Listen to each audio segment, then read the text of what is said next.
everyone, myself Dr. Manasa, Kai Chikitsa Department from Hita Ayurvedic Medical College Hospital and Research Center. ಇಂದು ನಾನು ಮಹಿಳೆಯರ reproductive ಹಾಗೂ hormonal ಹೆಲ್ತ್ನ ಬಗ್ಗೆ ಮಾತನಾಡುತ್ತಿದ್ದೇನೆ. ಮಹಿಳೆಯರಲ್ಲಿ ಕಾಣಿಸಿಕೊಳ್ಳುವ PCOD, PCOS, irregular menstrual cycle, post menopausal syndrome, hormonal imbalance ಎಂದರೆ ತಿಂಗಳಿಗೆ ಮುಟ್ಟಾಗದೇ ಇರುವುದು, ಮುಟ್ಟಾದಾಗ ಅತಿ ಹೆಚ್ಚು ನೋವಾಗುವುದು, ಅತಿ ಹೆಚ್ಚು ರಕ್ತಸ್ರಾವ, ಮುಂಟು ನಿಂತ ನಂತರ ಆರೋಗ್ಯದಲ್ಲಾಗುವ ಬದಲಾವಣೆಗಳು, ಹೀಗೆ ನಾನಾ ವಿಧದ ಸಮಸ್ಯೆಗಳು ಉಂಟಾಗುತ್ತದೆ. ಇದಕ್ಕೆ ನಮ್ಮ ಆಯುರ್ವೇದದಲ್ಲಿ ವಮನ, ವಿರೇಚನ, ಅಭ್ಯಂಗ, ಉದ್ವರ್ತನ, ಬಸ್ತಿ, ಯೋಗ, ಡಯಟ್ ಹೀಗೆ ಹಲವಾರು ಚಿಕಿತ್ಸೆಗಳುಂಟು.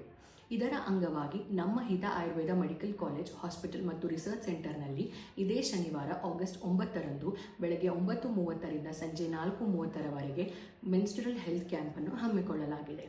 ಇದರಲ್ಲಿ ಭಾಗವಹಿಸುವವರಿಗೆ ರಿಜಿಸ್ಟ್ರೇಷನ್ ಫೀ ಇರುವುದಿಲ್ಲ ಹಾಗೂ 50% discount on all treatment procedures. ಹೆಚ್ಚಿನ ಮಾಹಿತಿಗಾಗಿ ಹಿಂದೆ ಸಂಪರ್ಕಿಸಿ. ಆಯುರ್ವೇದದ ಸಹಾಯದಿಂದ ನಿಮ್ಮ ಮೆನ್ಸ್ಟ್ರುಯಲ್ ಹೆಲ್ತ್ ಅನ್ನು ಸಹಜವಾಗಿ ಸುಧಾರಿಸಿಕೊಳ್ಳಿ. Thank you.